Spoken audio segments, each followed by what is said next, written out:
Thank you, Mr. Speaker. To ask them, if I can ask the Minister to, if he can make a statement on human rights in Burma. Minister at the Foreign Office, Mr. Alok Sharma. Thank you, Mr. Speaker. Mr. Speaker, I know that you yourself care very deeply about the situation in Burma and have done much to foster democratic values in that country, as well as promote relations between the UK and Burma. And I'm grateful to my honourable friend for raising this matter in the House. He himself knows Burma very well and has close family connections there. Mr. Speaker, we of course have been deeply concerned by the flare-up of violence in Rakhine State since an attack on police posts by unknown assailants, presumed to be the Rohingya militants, on 9th of October.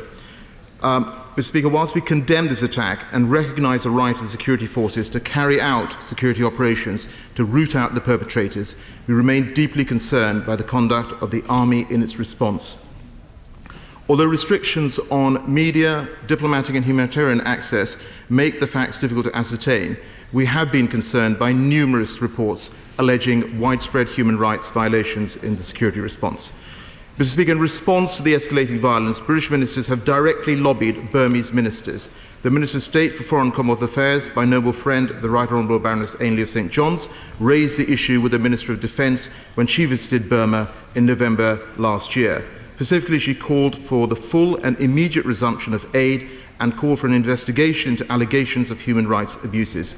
I too repeated those calls with the Minister for Construction when he visited the United Kingdom in November last year. The government of Burma has now committed to investigating the 9th of October attacks, restoring human rights access and investigating allegations of human rights abuses. However, in practice, much of the aid is still blocked by local authorities reporting to the military, especially in the area where security operations continue. We will continue to monitor the situation closely. Turning to the conflict in Kachin and Shan, we are also concerned by the recent escalation of conflict in those two states. This too has led to allegations of civilian casualties, widespread displacement of civilians, and human rights abuses. We have also raised our concerns on the violence in northeast Burma directly with Burmese ministers. As I said, Mr. Speaker, we continue to monitor the situation closely, and I can tell the House that my right honourable friend, the Foreign Secretary, will visit Burma very soon and reiterate our concerns across these issues. Scully.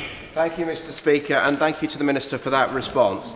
The first question I asked in this House was about the situation faced by the Rohingya community in Rakhine State, and it's incredibly frustrating that nearly 2 years later I returned to the subject following a number of worrying reports in the Rakhine and elsewhere in Northern Shan and Kachin states, the last two of which have reportedly involved airstrikes and the use of heavy artillery.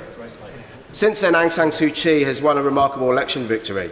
Does the Minister agree with me that although she has a difficult task in keeping the government together, while there is still such a huge influence by the military, we, friends such as the UK, should continue to raise these humanitarian issues while so many suffer because of their faith? Tomorrow, foreign ministers of the Organisation for Islamic Cooperation, an intergovernmental body of 57 member states, will meet in Kuala Lumpur to discuss the situation of Rohingya in Rakhine State. Will the Minister join me and more than 40 Myanmar-based civil society organisations who have today called for a truly independent international investigation in the situation in Rakhine State, where state-sponsored attacks on Rohingya Muslim civilians have escalated in recent months? It's very difficult to get accurate information for what is happening in Rakhine State. So in order to get to the truth beyond false reports, will he call for full access to independent observers and journalists to villages and displacement camps in Rakhine State? Elsewhere, I'm informed as well that Yanghee Lee, the United Nations Special Rapporteur on Human Rights in Myanmar, who has been on a 12-day monitoring mission to that country, has been denied access by the government to conflict-affected areas of Shan State. Will the Minister agree with me that Ms Lee should be allowed to do her job and help bring such issues into the open? And finally, will the Foreign Secretary, when he visits Burma this weekend, raise the situation in Rakhine, Kachin and Northern Shan states on his visit, and also with Burmese MPs and the Speaker of the House when they visit, the Burmese delegation visits the UK next week? And can he also raise the issue with Bangladesh government as well to see what more can be done on the border with Bangladesh on a humanitarian response for Rohingyas that are being displaced? Minister.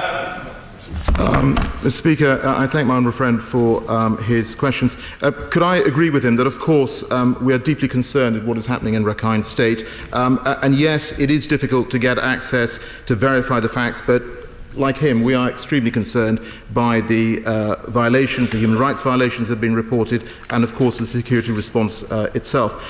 He raised a number of questions. He asked about UK support for an international commission, I assume a UN-type commission. Can I just say that a UN-led commission of inquiry can be established in one of three ways: by either the UN Secretary-General, by the UN Security Council, or by the Human Rights Council. Establishing an inquiry in this way would require broad international support, which we assess does not exist in the current international environment.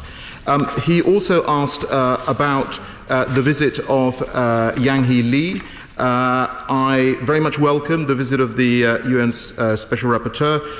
I'm aware of the fact that she is currently in Burma, and for many years we have supported the annual resolution in the Human Rights Council that mandates her role, and we very much hope that the authorities in Burma will give her full and unimpeded access so she can conduct a thorough assessment, including on Rakhine, and of course, like him, I look forward to reading her report. He has talked about the overall peace process and the aid that we're particularly providing. I can confirm to him that we are providing aid not just in Rakhine but also indeed to the refugees in Bangladesh, and I have urged the Bangladeshi government in the meetings that I have had to make the point that we should not have refugees returned to a situation where they would face harm. Finally, he made the plea in terms of the Foreign Secretary's visit. I can absolutely assure him the Foreign Secretary will be putting the case from a UK perspective on humanitarian issues strongly, and as far as I'm aware, his intention is certainly to meet Daw Aung San Suu Kyi as well as the Chief of the Military.